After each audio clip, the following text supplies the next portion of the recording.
Yo, there's something beautiful about Bearcats basketball. High flying.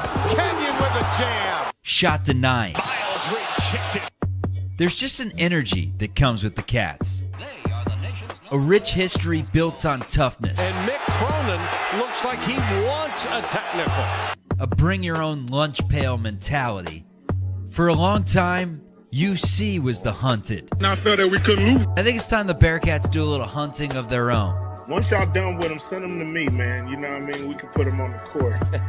Keep that Bearcat thing going. I am fired up. Takes it all the way. Oh!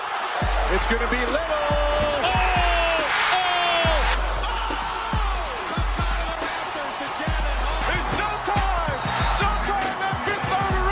I wonder how Steve Logan would be over in Afghanistan or somewhere. I bet he'd be pretty poised. He just does not get rattled. Van Exel, he'll cut it loose.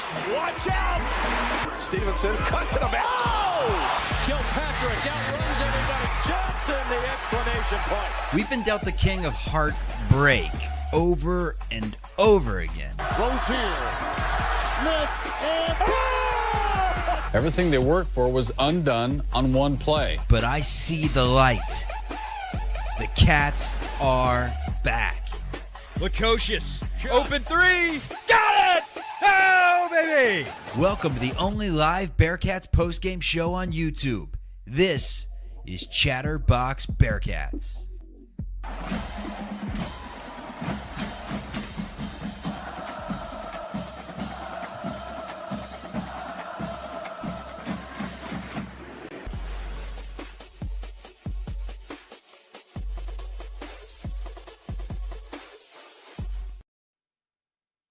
Hey, welcome into Chatterbox Bearcats, the midweek show.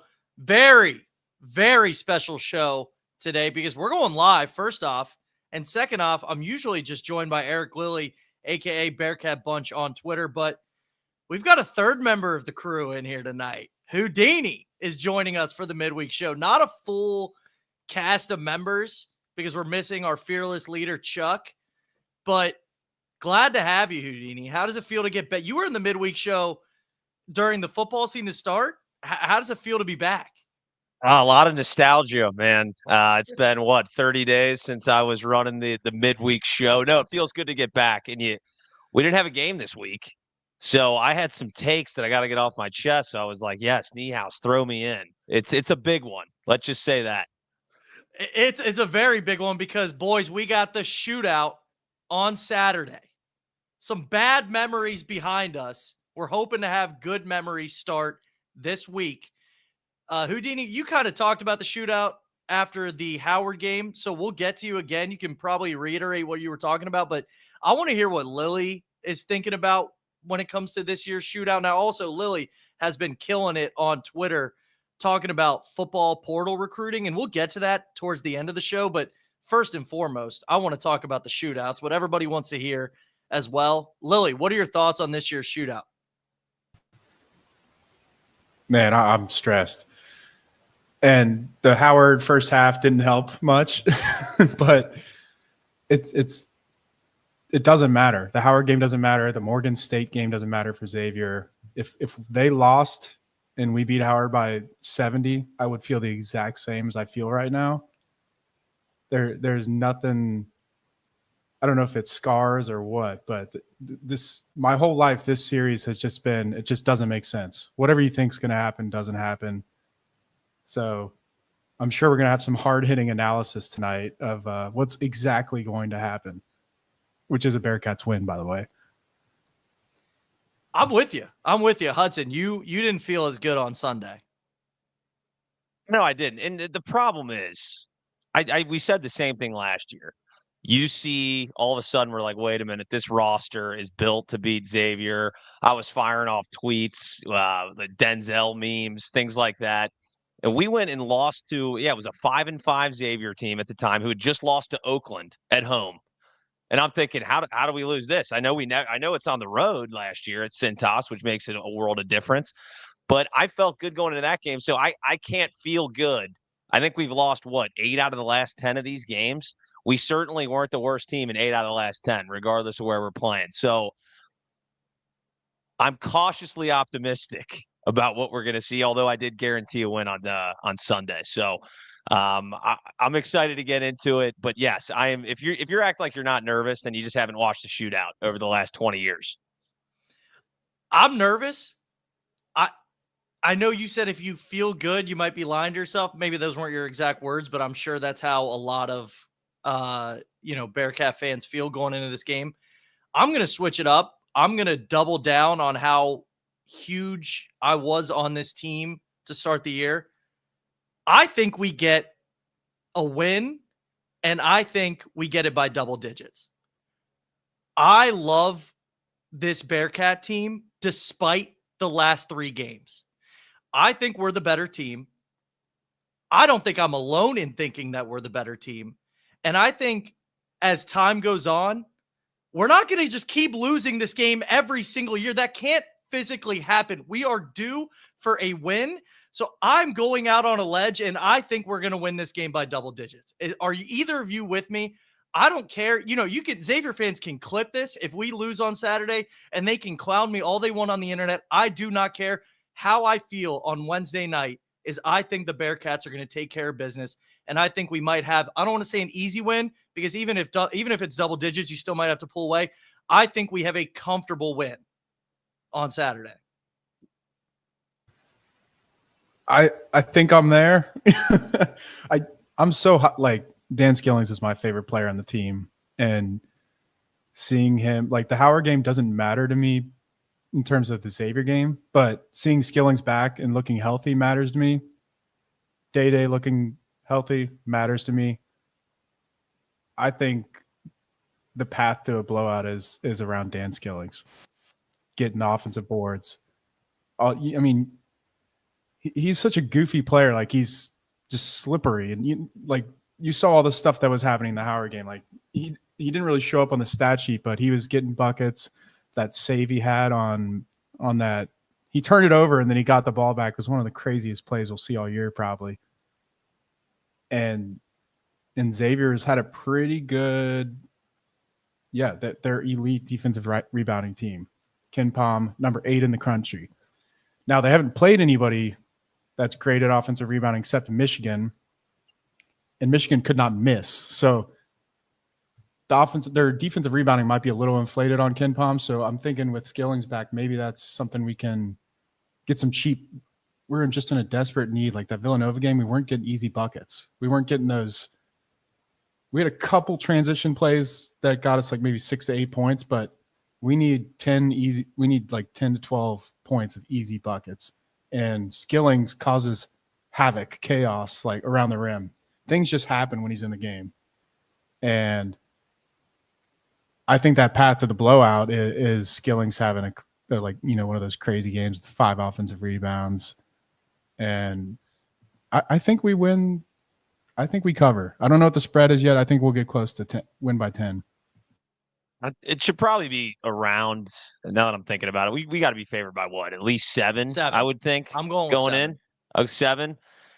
We got to knock down shots, though. And every year, I know we're harping on this, but every year somebody from the clouds from Xavier just goes Steph Curry mode, man, and just starts drilling, just raining threes. So that's what makes me nervous. Obviously, knocking down threes is going to be a big aspect, as is every game that we play. But Xavier's got some shooters, man. So, I mean, they could shoot their way back into this. I am worried sick. We didn't see Fremantle last year. He was out all last year. So we didn't get to see a preview of the matchup. How Aziz, are we even have Aziz playing Fremantle? Because that worries me. He's not a great three-point shooter, but he can get out there. That means Aziz is going to have to go to the three-point line. A lot of people clamoring for Dylan Mitchell, go small, put Skillings at the 4. I don't think Wes is going to do it. He hasn't shown that he likes to switch that thing up. So we will see. But yes, I will lock in whatever the spread is, guaranteed. And I say we win by double digits as well. I got a couple things to each of your points. First off, we have Chuck in the chat. If everybody's seeing Locked On Warriors, that's Charlie. And he's saying, if we're nervous, we got a problem. Win a game you're supposed to win. I'm with him on that. Now, moving on to Lily mentioning dance. What? Hudson? If you're not nervous, you don't have a pulse. All right, you get nervous for big games. That's part of being alive, folks. I think more so the players. They should not be nervous. It's more so the players. It's just another game, right? That's all they're saying in the pressers. Well, yeah. Anyway, moving on to what Lily mentioned with Skillings. Skillings has 2 points in the shootout. He had 2 points last year. He had 0 points as a freshman. Granted, he only played 5 minutes as a freshman. We need Skillings to show up in the shootout. Show up in the shootout.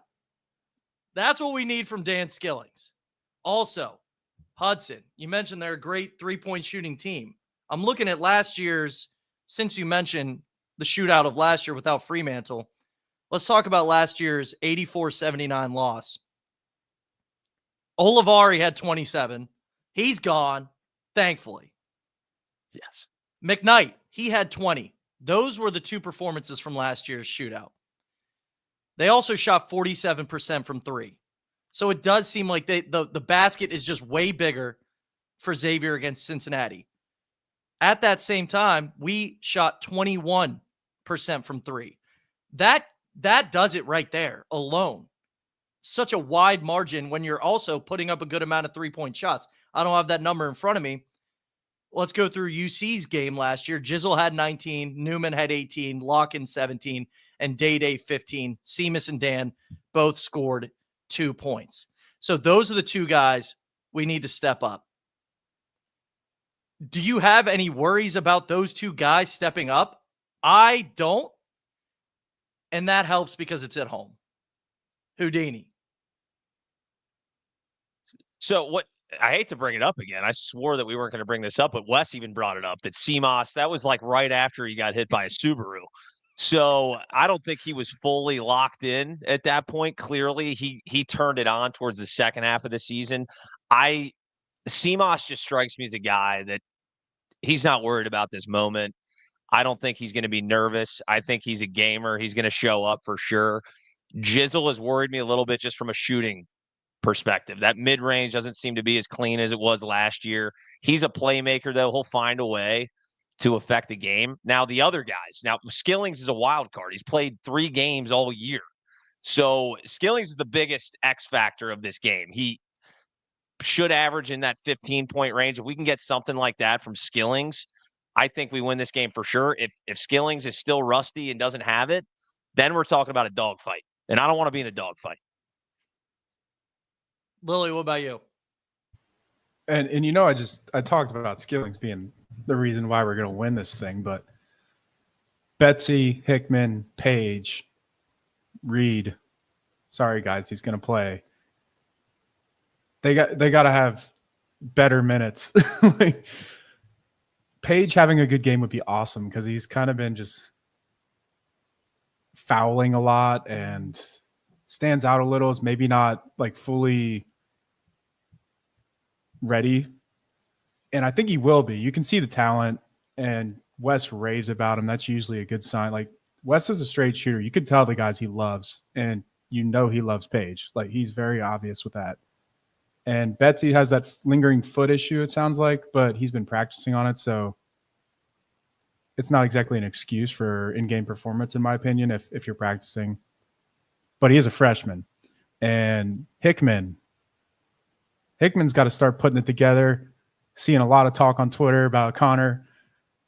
I believe in him. I know a lot of people are just like totally turned off, think he shouldn't even be starting, etc. I think we're going to have the same starting lineup. I think we should. Unless Dan's ready. I mean, the fact that Dan didn't practice the day after the Howard game suggests to me that he's not ready. But those role players, like every shootout, a Xavier role player hits like 5 threes. Just, we could go down the roster right now, just guess if you want. I have my candidate.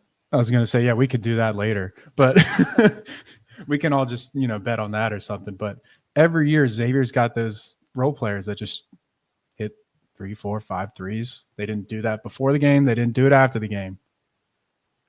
We can do that too. Like, let's go. I want it to be Connor Hickman personally. He's an old man. This is last year in college hoops. He's played a ton of ball. He doesn't look fully integrated like Page as well, but I think he's going to figure it out, and it would be cool if he figures it out before Big 12 play. If we were to go back a couple weeks, my main topic here would be look at all the dudes we have and look at this Xavier team and how they're probably not the best defensive team out there.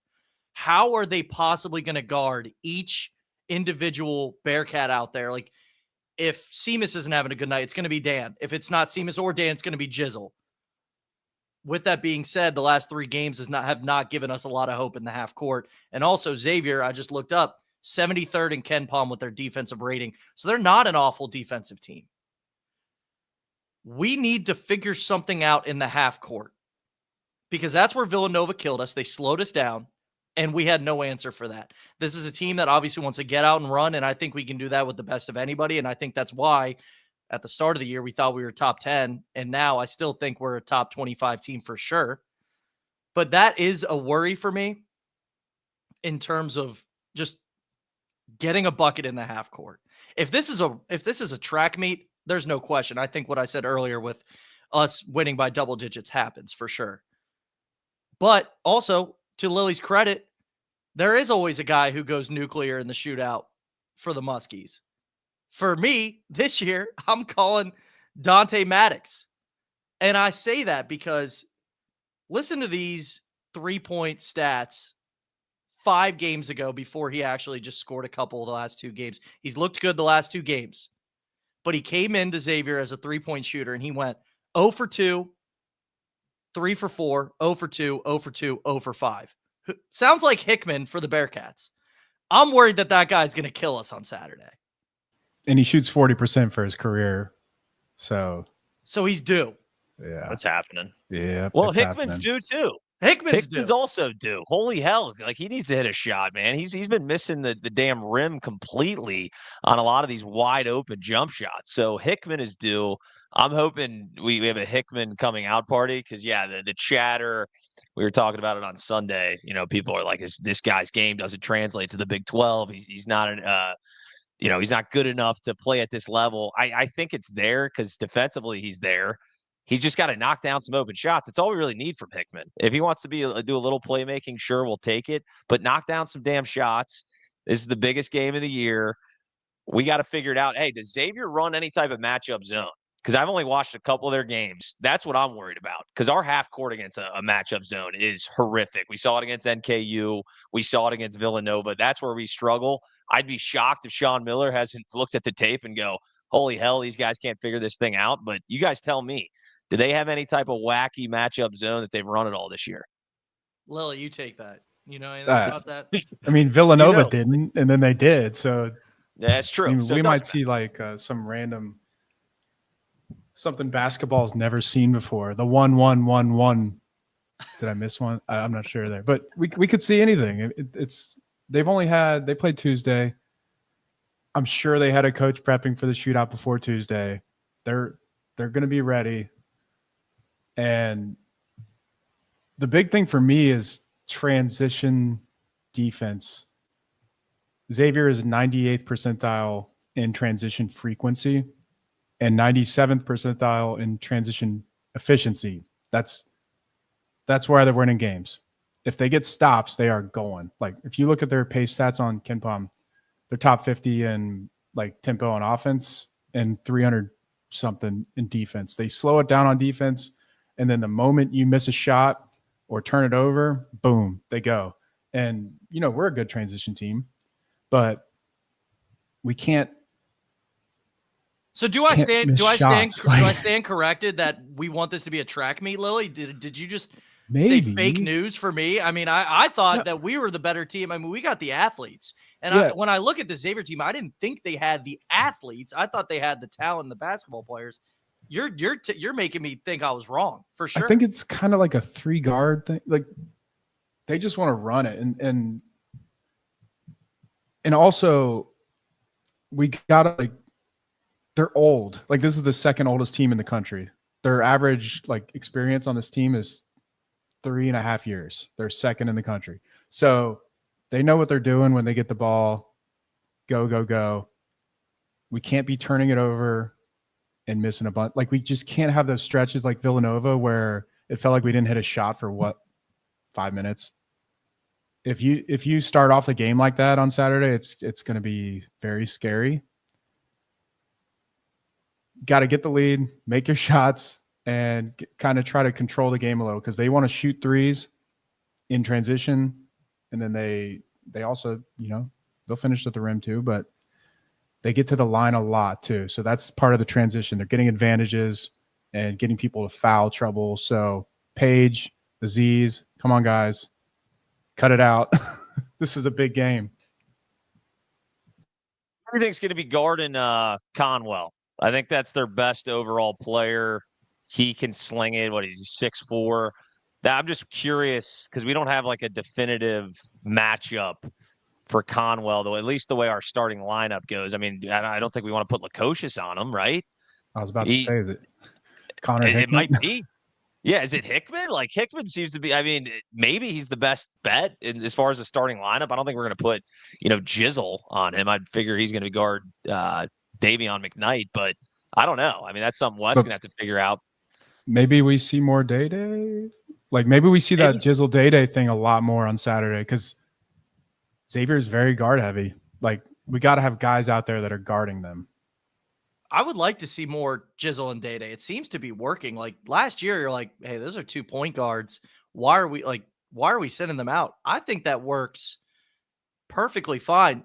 To your question, though, Hudson, I wish I had an answer. And the fact that I don't have a specific answer, it does worry me. And that is a very good point you bring up, because it is the Fremantle and Conwell show. They both get, 3 of them get 30 minutes a game, and it's Fremantle, Conwell, and McKnight.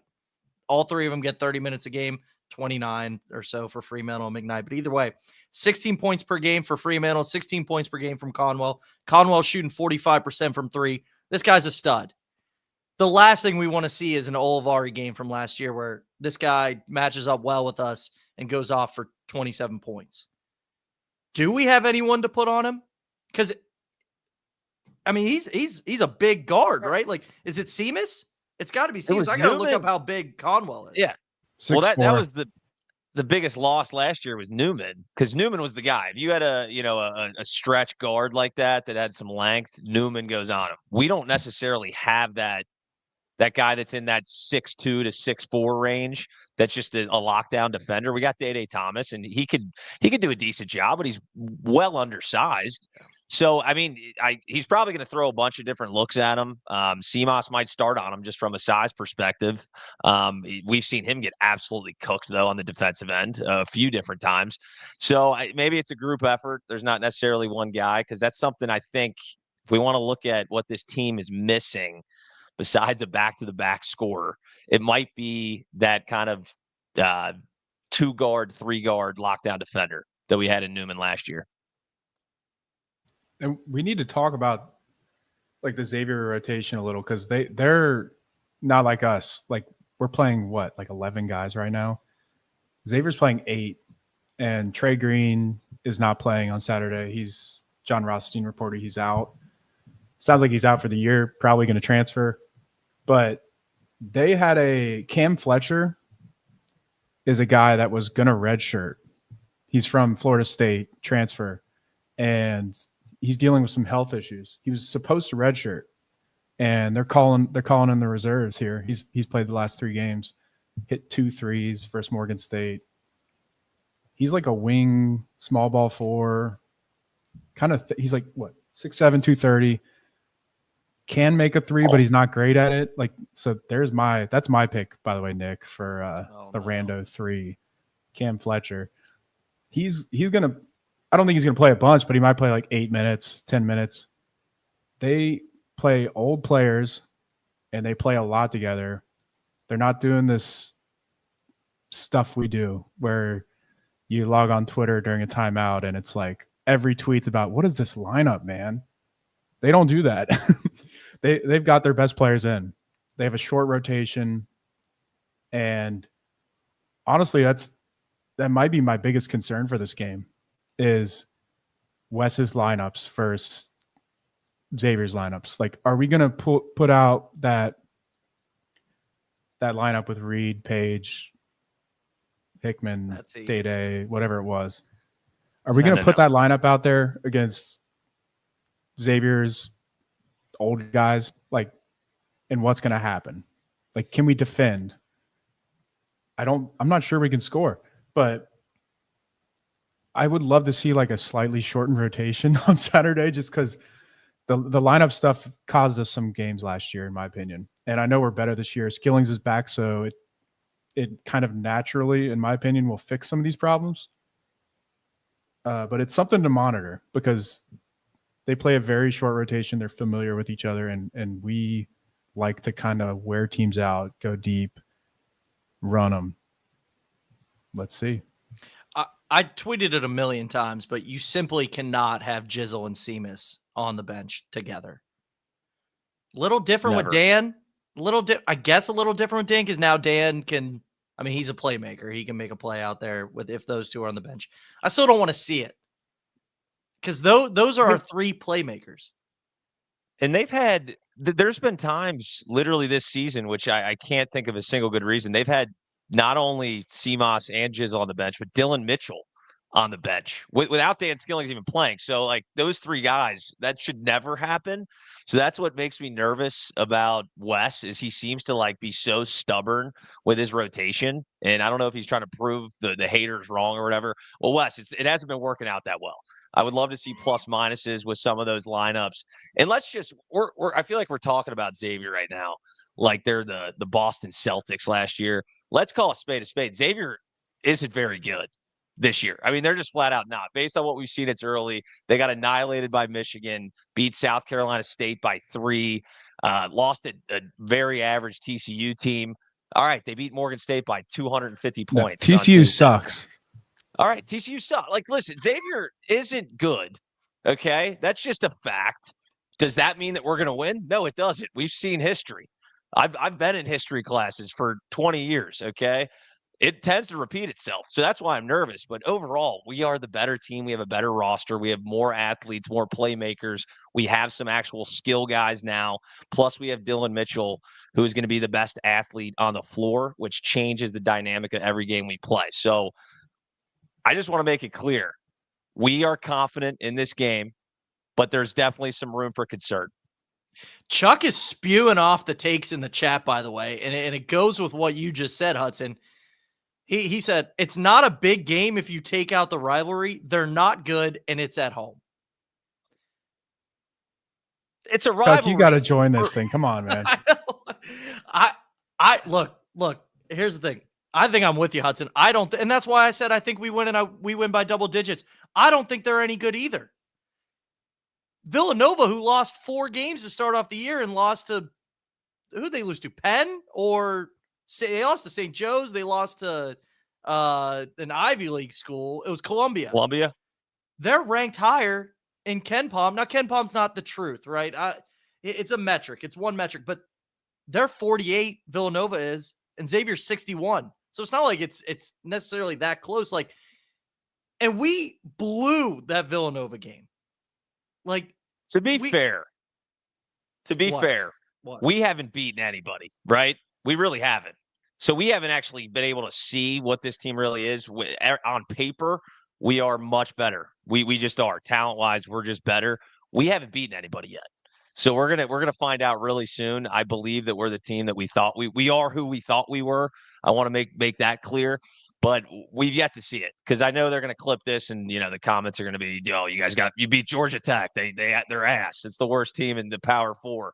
So we'll see what happens. I like our chances. At least this moved into after the drubbing Morgan State, where technically they're 75th in net ranking. We can get a quad 2, folks. So how about that? Hey, let's keep it a quad 2.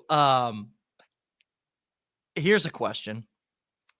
And I tweeted it out 4 hours ago. And I'm always worried about tweeting out interactive stuff because if nobody replies, I look like an idiot. And I feel like an idiot. So if I ever tweet something and you're listening to us now and you follow me, please do something. But I tweeted, is Wes Miller on the hot seat if UC loses the shootout on Saturday? It got 35 votes, and it was 4 hours ago. That's not awful. No. Do you guys want to guess the percentage on yes or no? Oh, man. I'm going to be so wrong. I'm going to say 30% yes. No, we're at what, Hudson?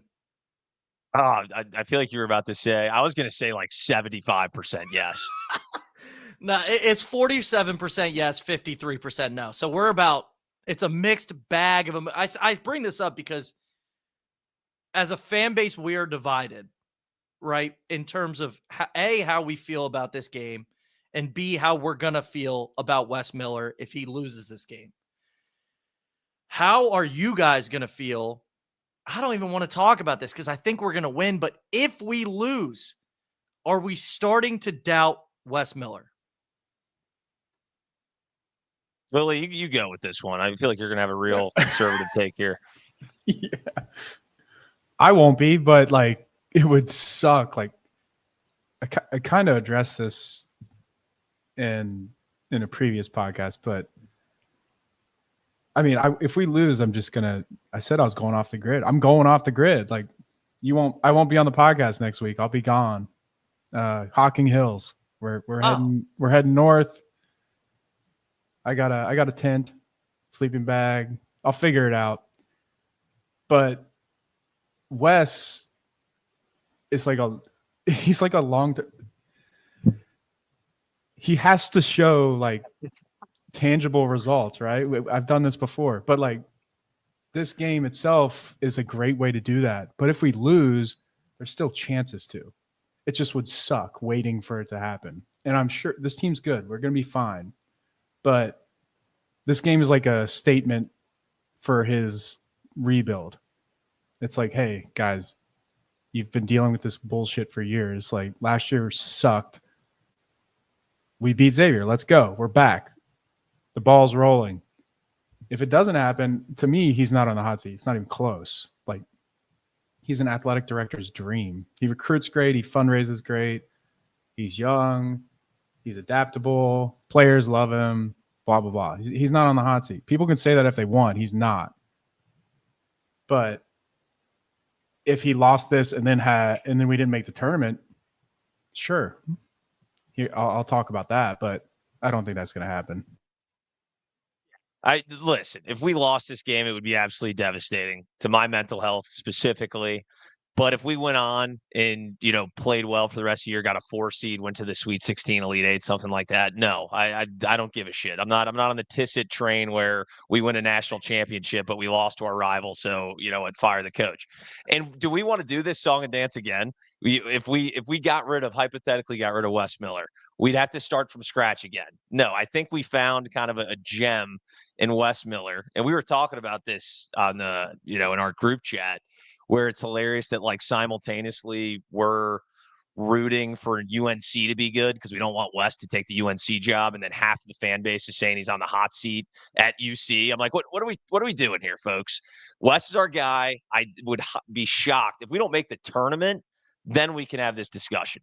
I don't think that's ever going to happen unless something drastically goes wrong. I got a question for you, Houdini.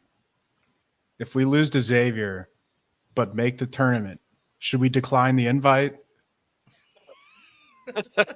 Yes. Yeah, you're right. I guess you're right. We have to decline that, say thanks, but no thanks. Oh, as man. the Buckeyes would do. Yeah.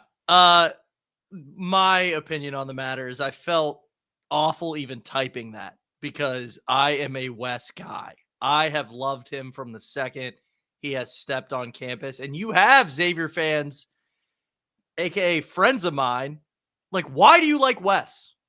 That's what they say. Why do you like Wes? What has he shown you for you to be all in on this guy? And it's an overall feeling for me. Like he seems to get it. I have my hand out here. I'm listing things. You can't see it. He seems to just get it in terms of he's a young guy who's not scared of the portal and he's not scared of NIL. His players love him. He's getting high caliber players on campus. At that same point, you do have to win some of these big games. we have that BYU road win that we're hanging our hats on last year. That was a huge win. It's probably the biggest win of Wes Miller's career. And 40% of the fan base probably didn't watch it because it was on at 10 p.m. Eastern on a Saturday night. I am fully on the Wes train. If he loses, I'm just going to be like, goodness gracious, Wes. It's going to be one of those things like, I still believe in you. I got to see it. Please win a game. Please. Because you'll just be disappointed. I've been disappointed. And especially this game, like, people want to downplay it because we've lost so much, but it sucks. It sucks. Losing to Xavier sucks. And this is personal for me. I've been dying to get this out. My best man in my wedding is a diehard Xavier fan. I texted you guys this about a month or two ago. My best friend and my best man is a Xavier fan. So it really sucks for me. And even in his best man speech at my wedding, I got clowned for the shootout. He said, I can always count on Nick Niehaus, especially on December 7th, 2019, December 6th, 2020, December 11th, 2021, December 10th, 2022, and December 9th, 2023. And that hurt me to my core. So, goodness gracious, Wes, get the job done on Saturday. And I figure it's personal for all three of us on this panel. It's personal for the entire city. Win the damn game. This team, the Xavier team, is not as good as us, and we're at home. I think we do it, but I'm going to pull the Westmore. I'm going to be pissed off if we lose. Not now, win, right? If we don't win now, then when will we win? Like at some point, you were saying it's like a statistical anomaly that we haven't won more games because this is not Miami Redhawks versus UC football. Like the talent disparity isn't there. We've even been better in a lot of these matchups and continue to lose. We got to get this thing off our back, man. So I think Saturday is going to be the day. I said that last time we played. I think I said it the time before and the time before that. We can't do 6 straight because then it's not even a rivalry. Like, what are we talking about? Lily, is it personal for you? You're not coming off mute. What? Oh yeah. I got my Xavier buddies are watching right now. I see the text flying in. I moved into this apartment here like I guess 5 years ago. I haven't won a damn shootout since I moved into this apartment. So it's like cursed or some shit. If we lose on Saturday, I'm out of here.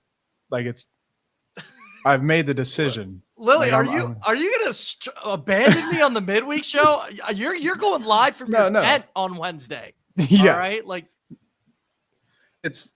Oh, you're out of your apartment. But that too. No, going off the grid and moving out of my apartment are two separate things here. Like these are big life decisions. Yeah. But they're both related to this. Just how do we get here? They haven't been that much better than us. They haven't even made the tournament in some of those years, and it's just been miserable. So home game, big favorite.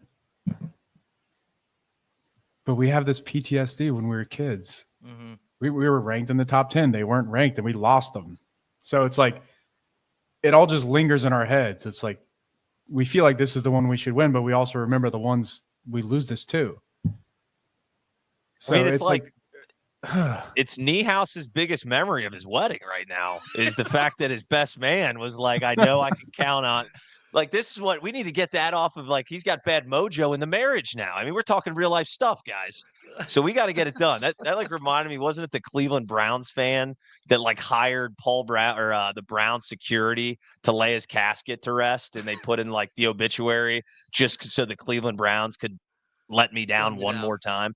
That's what it's starting to get like. We need to, I think it's time just from a program standpoint. We're the University of Cincinnati, folks. University of Cincinnati, not Xavier, not Ohio State. It's Cincinnati town. Let's keep it that way, or let's start making it that way again, like it was in the 90s. My wife just texted me that I'm being dramatic.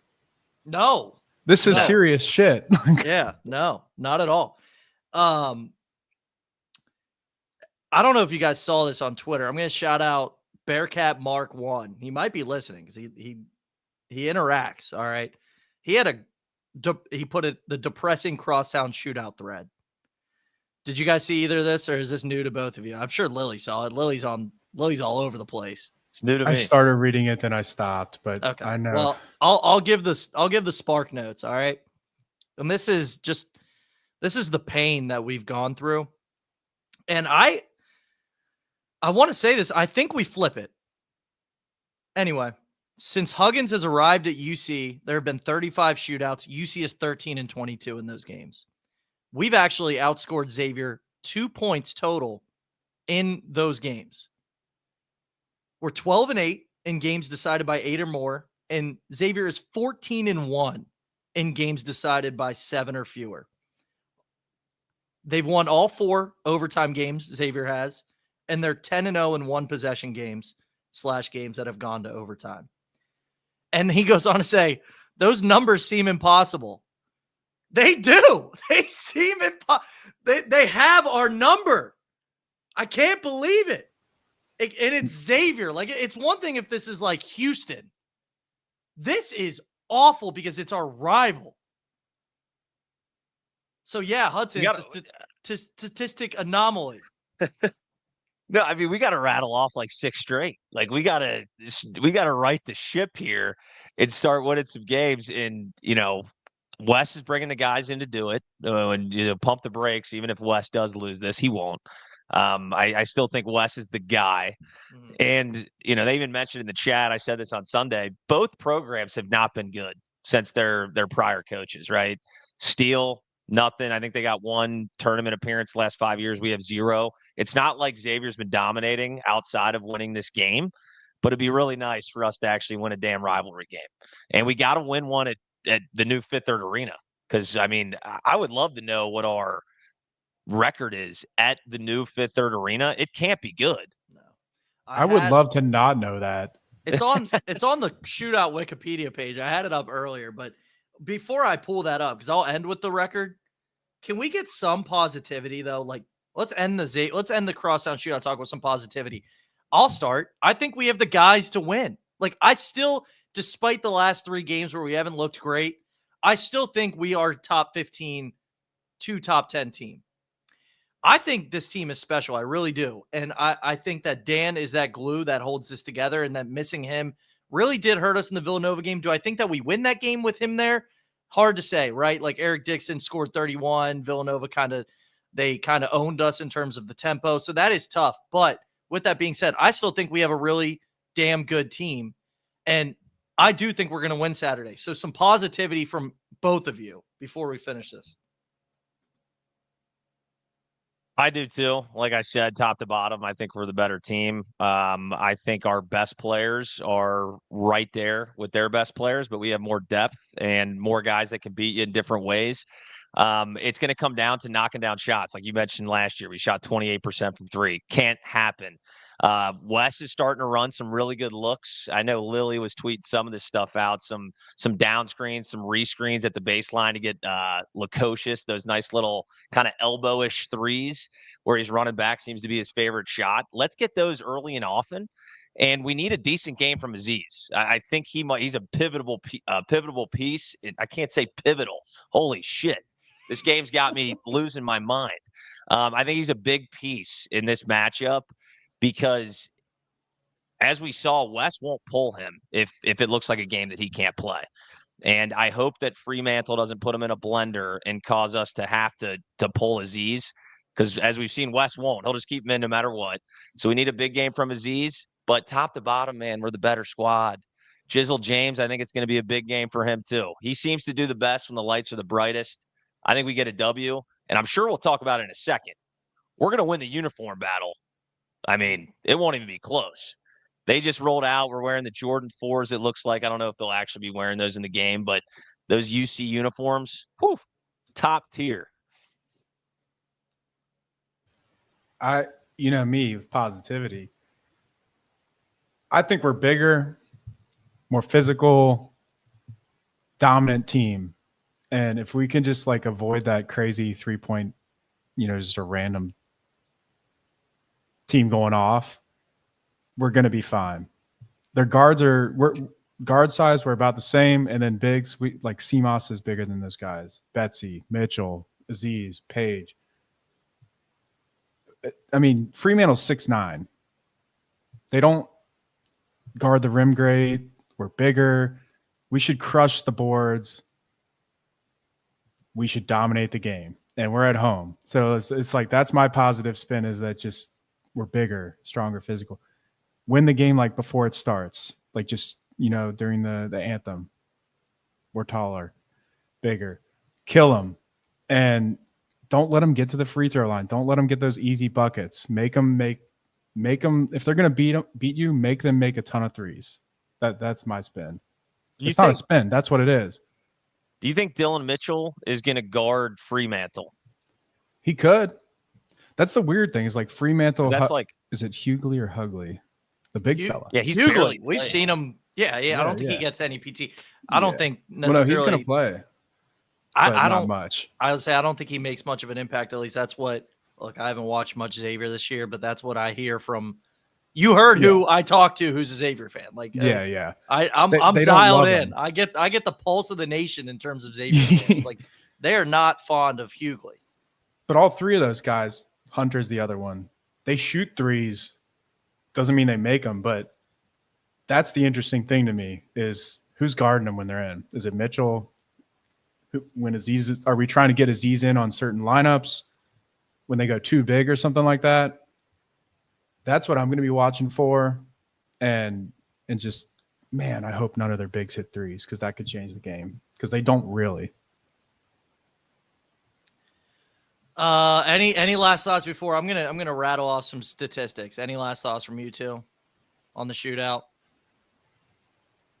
No, man. I'm interested to see who we match up with, because don't you think Fremantle's a weird matchup for Aziz Bandaogo? Yeah. I think you got to run Mitchell on him. Right? I think you do. Okay. Do. We said that about Dixon. Now Fremantle's not Dixon, but like, I don't know. I'm worried. Is Lily gone?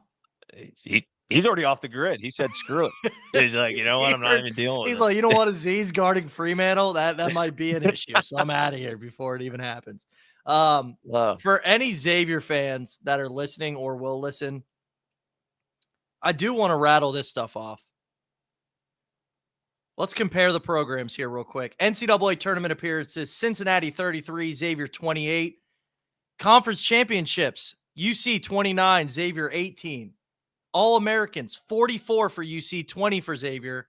Consensus first team All-Americans, 8 to Xavier's 1. NCAA Final Fours, 6. Hudson, do you want to tell me how many Final Fours Xavier has? I'm running the numbers. I think it's 0. 0 for the Muskies. And you know that means they have 0 national championships as well. So let's end with that comparison right there. I love it. Hopefully we don't have to pull this shit out and we use those stats again where it's like, dude, we made the Final Four, the 60s, the 50s, man. Let's just win some damn games now. Let's do it now. I do that just to, everybody cope. Like, I do that kind of serious. Like, we're the better program, right? I'm serious. Right. But I understand it was 1960, so that's why the NCAA championships came last. Look, I mean, come on. All right, let's move on. Do we want to do a score prediction? I don't want to do a score prediction, but I think we win. I think we win by double digits. No, let's do it. All right, why not? I don't know. I don't know. Let's say. No, I'm not doing it. So Ken Palm says 76-66.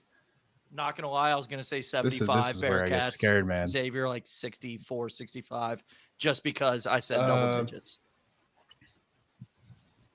81 Bearcats, 70 Muskies. 84 Bearcats, 69 Xavier Musketeers. Oh, all right. So we're all on the same page. Look, this is a game you got to win. This is a game you got to win handedly. We have the better team. Let's finish with that. I mean, really. I want to move on because it is still there's still some things to talk about on the football side of things. I want to pass it over to Lily. Unless Hudson, have you been locked in on the portal? I don't want to spend too much time on this. Has he? I've been watching Jerome Hunter's tape for the last 48 hours, guys. I haven't looked at the portal at all. Lily, what's transition right? What? Final Fours. Cincinnati football got into a Final Four recently.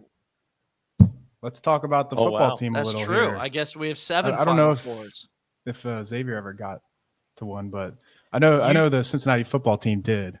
You did. I think you lagged out, and you're going to have to listen to me comparing all the statistics of the basketball programs. But you're right. Final Four in football. So let's talk about that program real quick. I'm just going to pass it to you because, Lily, you've been dialed in. I have not. What's going on in the portal? Obviously, I've been dialed in. We got Corleone back. We got Gearhart back. It looks like Canteen, he's going to the NFL. Mm-hmm. That was any other notable news? Yeah, we're waiting on Royer here. If Royer returns, you know me with my positive spin here, I'm going to start popping off some hot takes here if Royer returns and we have a good portal. The league's wide. Arizona State is in the playoff, guys. And I know Cincinnati fans are like, oh, you can't win with Satterfield, blah, blah, blah. It's like Arizona State was picked last. Like that's just not how it works. Satterfield's as much as you don't like him, he's a fine coach. He's won games before. Hasn't met his ceiling. We don't know maybe he has actually, but we don't know what his ceiling is. And if we retain, they're laughing at me, guys. If we retain Royer and have a good portal, we're back in it, guys. This league is wide open. Anybody can win it. But we've got 23 out of 25 offers from FCS and G5 programs. So, the talking points on Twitter right now are we're recruiting these guys coming from mid-majors and all that. But I've gone through all of them. Almost every single one of them is multiple P4 offers. I think we're targeting the right guys. I trust the scouting department way more than I trust Satterfield. Not that I've gone full fire sad like everybody else. Well, most people. But I think we're reasonable on this podcast. But if we could get James Thompson in here from Roger Bacon, get him next to Corleone to the Cincinnati D line, and get some wide receivers for Sorsby, I really think that the tone around this team could change a little. And I know it won't fully change because there's some pessimists that are just going to stay how they are until they see on-field results, which I don't really blame them. But there's a lot of we're linked with some good guys, and there's a lot of little positive smoke with wide receivers. So let's see what happens. Saturday's a big day. We've got tons of guys coming in and just think. I'm rambling a little. Let me go a little longer. Just think, like these coaches, they're hosting recruits, and you know how we feel. We feel horrible. Season sucked. Last season sucked. But these kids are coming in. They see that practice facility. It's ready in a couple months. They see a QB1. They see the energy around the building. That's not the same as the fans. They're confident. They're trying to get their guys. We're retaining our core players. The guys. When I say core players, I'm talking about guys who can recruit people.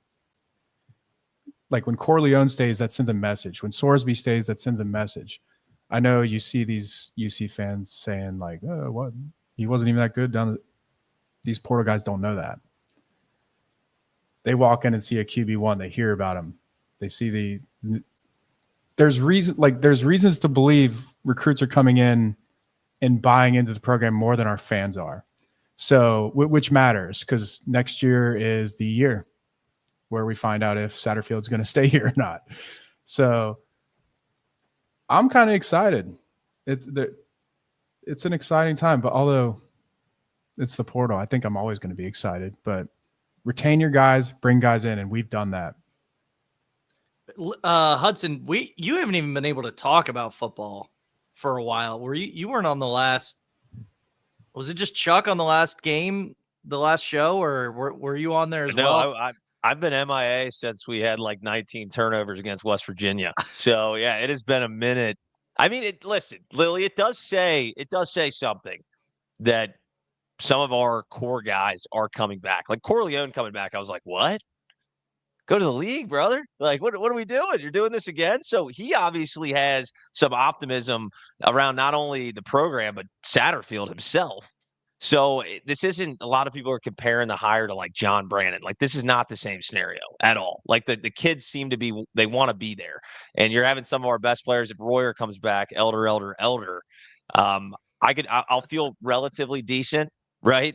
But they need to have a big haul in the portal outside of just retaining guys. But they did step one so far. But we got to bring some guys in the building that's going to translate to wins, because it looked real ugly towards the end of the season. They seem to regress pretty significantly. But we did beat Arizona State, so ipso facto, we're a Final Four team. Yeah, hey, transitive property Playoff team, always works. Lily, Sorsby had what? Excuse me, jeez. Sorsby had what, the third or fourth best QBR in the Big 12? Fourth. And he didn't look good down the stretch. Let's call a spade a spade. With that being said, was it him? Or was it the wide receivers? Because we're seeing a little bit more smoke that it was more so the wide receivers than Sorsby. Yeah, get on the all-22, Lily. I thought it was injury. I don't know. That was Cope. Okay. Probably. He was banged up. And I think he even said it himself in presses, like, it's not an excuse for my performance. Like, also, it's a good sign that your quarterback says that. Like, just his presence in press conferences, like, this is our guy, you know, like, that's important. The players feel that, fans feel that, but then 6 stinkers in a row, it's a little harder to sell. But I think it's safe to say, like, minus the crazy fans, I think it's safe to say that Sorsby's like the guy. And we know he's very good at worst. The question is, what is his upside? And that's the thing we didn't see down the stretch is, like, Tyron Smith stopped playing, whether it was injury or trying to get a red shirt to transfer. We had a lot of small receivers, like, other than Henderson. I'm not saying his first name. Other than Henderson, it felt like all of them were like 5'9". And I thought that was cool going into the season, and it felt cool the first couple of weeks. But once teams figured out they could blitz us, like, I think that UCF game was such a turning point, because I know we won the game, but UCF's defense was shit before that game. And they didn't blitz before that game. And they were sent in the house, and we did not respond well. We won the game, but it was ugly. And after that game, everyone blitzed us. It was always ugly. I think that was the turning point. And sure, he was banged up, but guys, we could not get a guy open before Sorsby was getting hit. So hard for me to really blame Sorsby. I know a lot of people think like he's some sort of bust or something. It's like, if you look at his numbers for the season, I don't know how you could say that. Like, we got a QB. You know how hard it is to get a QB? There are blue bloods around there looking for QBs. We retained ours. Cincinnati fans should be thrilled that Sorsby's here. Like, and he's recruiting receivers. Like, we're going into the portal with a QB, and we're spending our time filling out the rest of the roster. It is a big problem if you're going to a portal looking for a QB and you have other problems. If you were a UC fan, I saw like on the Chatterbox when they, he agreed to new terms, Sorsby did, and there was a ton of people like, are we sure that's a good idea? Are we sure? Listen, say what you want about Satterfield. If Sorsby was gone, I mean, we're talking about a possible like 2-win season straight up. So whatever you want to say about Sorsby, like, yeah, maybe 2 games. So just be happy that we retained a guy that we saw what his ceiling can be, and it is very, very high. I can't tell you. Lily's got to study more of the all-22 to tell you really what happened. But we saw that he has the potential to be. I mean, I was sitting there going, Jesus, this guy might be the Heisman after like week 4. I mean, I really believed in the guy. Like he was throwing things on a thread to guys all over the field. And something happened. Hopefully they can get that mojo back, but that's their best bet to be competitive next year. And that's without question. Hey, we are right at an hour. So I want to wrap it up, but Hudson teased a little bit. I do want to talk about the jerseys. UC dropped these all black. They're calling it the Black Cat uniforms for Saturday's Crosstown Shootout game. An ode to 97 when we were taken on by the Jordan brand. They have the elephant print going down the side. If you don't know what that is, just Google Jordan elephant print. I don't know how to describe it to you, but it looks awesome.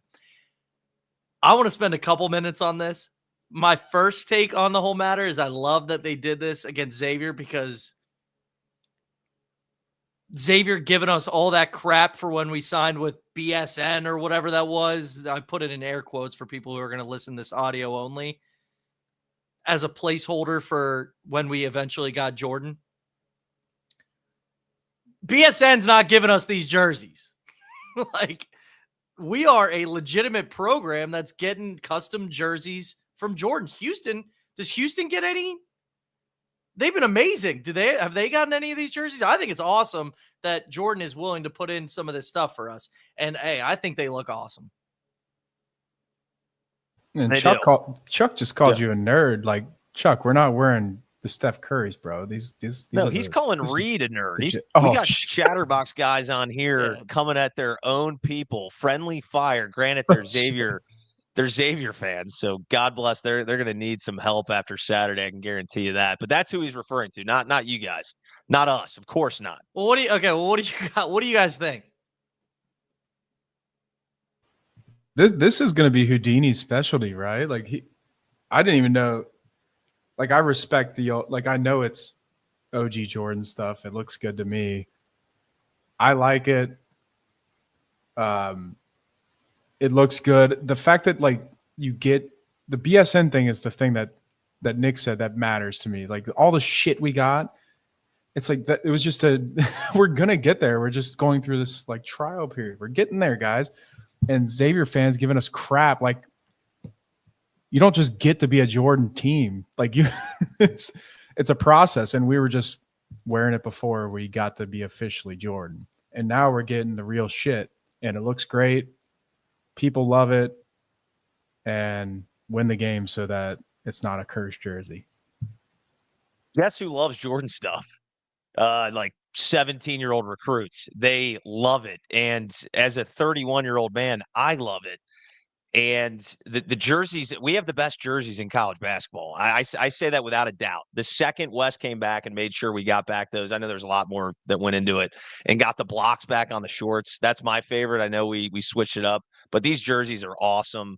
They got the Jordan 4s, like I had mentioned. They are looking real crispy. Look good, play good, right? That's what everyone says. And we certainly are going to look good. Let's seal the deal. Let's play good as well. Get a W. And let's bring it back home where it belongs, fellas. Bring it home. Last thought on this whole Jordan stuff is not only just this uniforms and these Jordan uniforms, the Cincy aura is back. Maybe because the team's good finally, but we didn't have this sort of aura under Brandon no matter what, even off the court. The media team is awesome. The pictures that you see recruits getting with that backdrop, the white backdrop, they're using the gray Bearcat again. Everything's awesome. Like, internet-wise for Cincinnati. The media team kills it. The videos are awesome. The pictures for recruits are awesome. That stuff matters. And if you think it doesn't matter, you're probably 60 years old or older.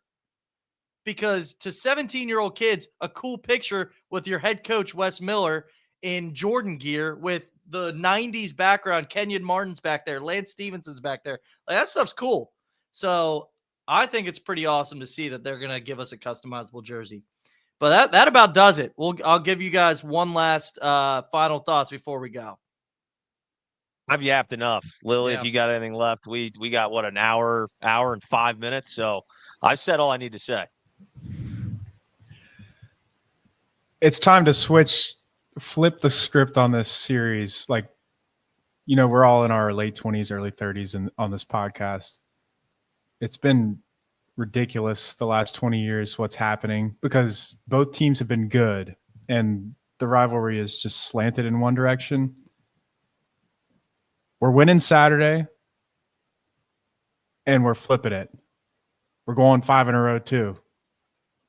Next year we win at Centos. Right. The streak ends next year too. Like we're done with this shit. It's over.